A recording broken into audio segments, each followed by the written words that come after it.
Welcome sa Celebrity Time. Akala ng marami, lahat ng artista nagsimula sa simpleng pamumuhay bago umasenso sa showbiz. Pero ang hindi alam ng nakararami, may mga kilalang celebrities na ipinanganak na sa marangya at may kayang pamilya. Sa video na ito, kilalanin natin ang mga celebrities na born rich na bago pa pumasok sa showbiz. Heart Evangelista. Si Heart Evangelista o Love Marie Ong Pauco ay ipinanganak sa prominenteng Ong Pauco clan na may-ari ng mga sikat na restaurant chains sa bansa na Barrio Fiesta. Bago pa siya sumikat bilang aktres at fashion icon, lumaki na siya sa marangyang pamumuhay. Solen at Erwan Heussaff. Bago pa man sumikat sa showbiz si Solen at maging kilalang content creator si Erwan, galing na sila sa isang pamilyang may maayos na kabuhayan. Ang kanilang ama ang nagtatag ng Supply Oilfield Services Incorporated na nagbibigay ng business solutions sa mga kumpanya na nasa industriya ng oil at gas exploration. Dahil dito, lumaki sina Solen at Erwan na may matatag na pundasyon bago pa sila pumasok sa entertainment at media industry. Derek Ramsay. Hindi lang sa showbiz kilala si Derek Ramsay, dahil bago pa man siya sumikat bilang aktor at leading man, may maayos na kabuhayan na ang kanilang pamilya. Bukod sa sariling mga negosyo, may family-owned electronic security systems company sila at nagmamay-ari rin ng ilang real estate properties. Ang ganitong background ang isa sa mga dahilan kung bakit komportable na si Derek kahit bago pa siya makapasok sa showbiz. Ellen Adarna. Si Ellen ay mula sa prominenteng pamilya sa Cebu. Kilala ang kanilang angkan sa motel chain at iba't ibang negosyo. Kaya't bago pa siya naging kontrobersyal na aktres, secured na ang kanyang future. Beauty Gonzalez. Si Beauty Gonzalez ay nagmula sa isang mayamang pamilya sa Dumaguete.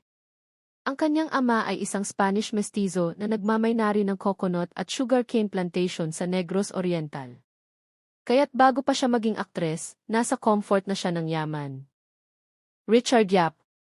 Si Richard Yap ay hindi lamang isang aktor na minahal ng publiko sa kanyang role bilang teaser chief, kundi isa ring matagumpay na negosyante.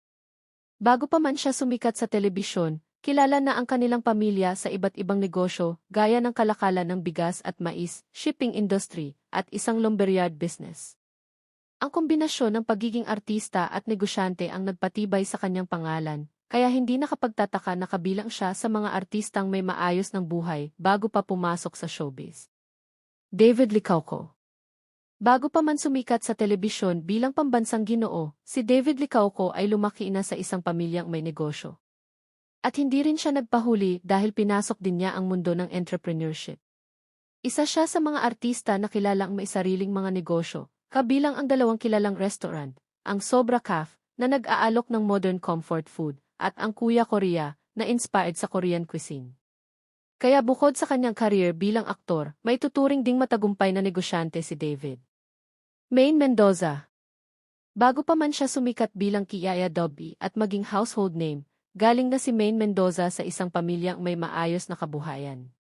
Ang kanilang pamilya ay nagmamay-ari ng isang gasoline station business at may franchise ng isang kilalang fast food chains. Kilala rin ang kanilang angkan bilang may-ari ng ilang negosyo sa Bulacan.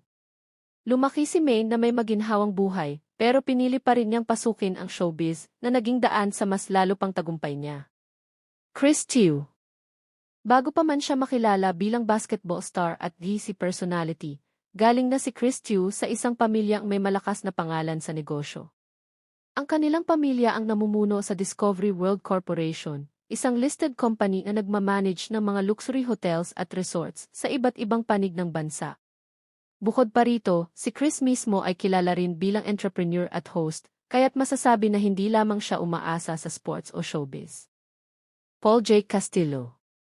Bago pa man siya nakilala sa reality show na Pinoy Big Brother at naging aktor, si Paul J. Castillo ay galing na sa isang pamilyang may matatag na negosyo.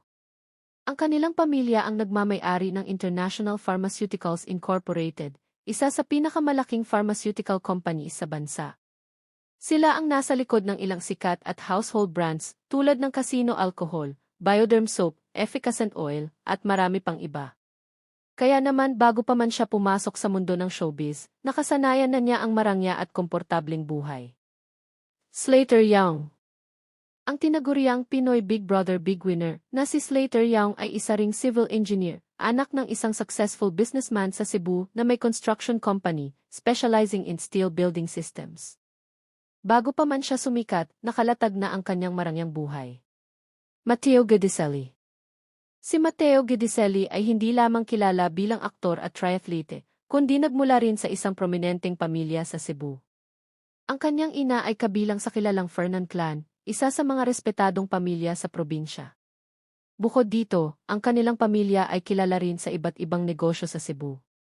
Kaya bago pa man siya sumabak sa showbiz, komportable na ang kanyang buhay at may matibay ng pundasyon sa negosyo at lipunan.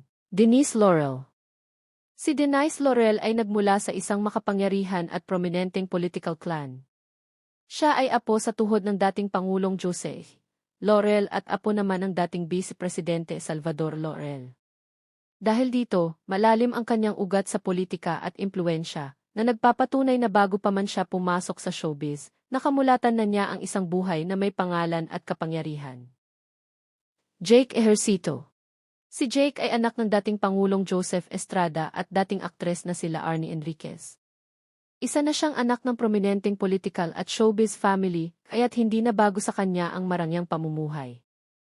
Lucy Torres Gomez.